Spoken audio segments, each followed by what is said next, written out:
Evening, Chris here again, just making sure I'm keeping the top of my head in shot. Real N140, so those of you who don't know me that well, but welcome if it's your first time, welcome back if it's your another time. I'm one of those things. If you're watching this and you were welcome the first time because it was your first time, then obviously if you're watching it again, that's a bit sad for one, but for two, then you should welcome yourself back, I think, and that's covered all those angles. Right, well, tonight, two things. First thing, owing to the comment on the last video, I've decided to embrace the full Ronnie Corbett thing and do a bit of this with the glasses. And secondly, I'm going to drink a beer, mostly for my pleasure, partly for yours. But it's from a brewery I've had a beer from before. It's the Boxsteam Brewery, based in Wiltshire, and this one, I think the last one was the GWR or something.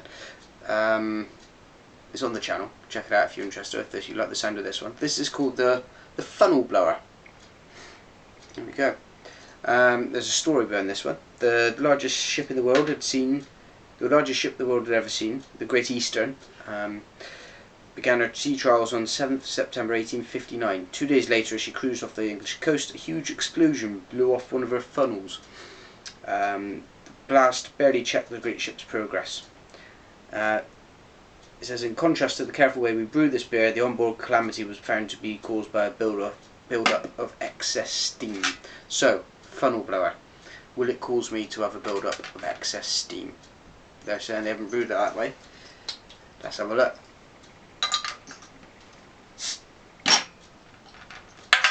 So, good.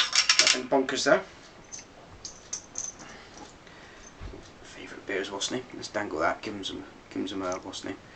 Publicity, if we can. Bloody focus. Oh, there we go. Favourite beers in Cheltenham. Nice place to buy beer. Funnel blower, glass. No, this is much darker than the last beer I have from them. Comes in, I think, at 4.5%. What do they mark it as? It's much less lively than the last one I have from them as well, which I think, if you've seen the video, was coming out over the top. This came in the, got a bronze award in the special beers category. Now, I haven't seen that before. There's also one winner, Beer of the Festival Chippenham Camera, Gold at Porter and Stouts Peterborough Camera, and Beer of the Festival at Watford Camera, all in 2009. A dark brown porter, contrasting the bitterness of roasted barley and malts with a subtle vanilla sweetness. Sounds like I'm in for a treat. So, first things first, appearance. Well, black. You can see that. You can see that as much as the next one. It's very black.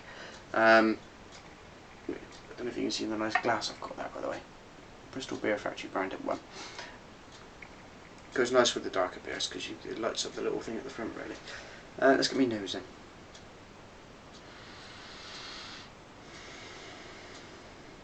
Definite huge maltiness to this. One thing I've been doing for my kind of casual, driving beer, for want of a better phrase, I've been tucking into things like Guinness and stuff recently, just to, a bit of a cheap alternative to having endlessly splashing on fancy beer. But it's given me a really good point of reference for what lots of people drink, and then to go back to something a bit nicer, which I'm guessing this is going to be, you can really appreciate what's on the nose. Now the nose on this is absolutely it's malty. There's a huge bang of vanilla. You can get the almost like a chocolate malt in there. A milk chocolate kind of smell. Really pleasant. 4.5 minutes. I can't resist it any longer. Cheers.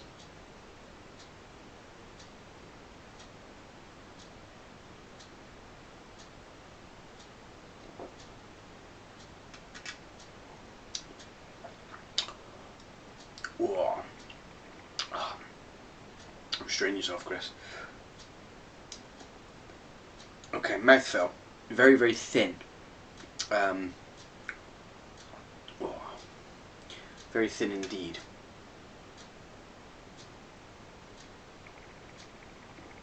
It's one of those beers that the more you suck into your mouth, it takes time for that head to build almost, not the head, the effervescence to build in your mouth and really kind of work its way through. Oh. What you get with this then is a really, really beautiful,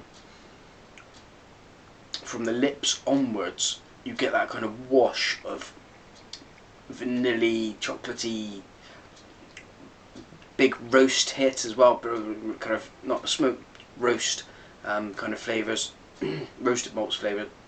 Oh, it's amazing. This is an incredibly brilliant thirst quenching beer as well, and I think if I remember, the last box steamer was the one I did was as well. Seems to be a bit of a speciality of theirs. So.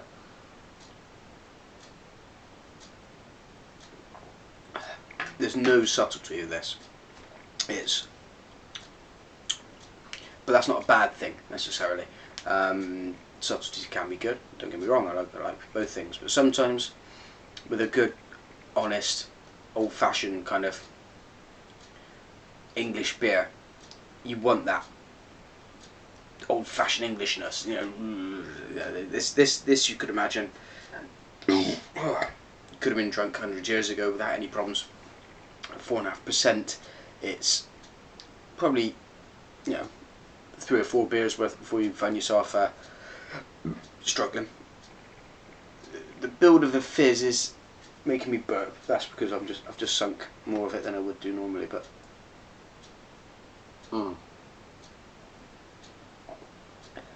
I think as a thirst quencher, as a slow supper,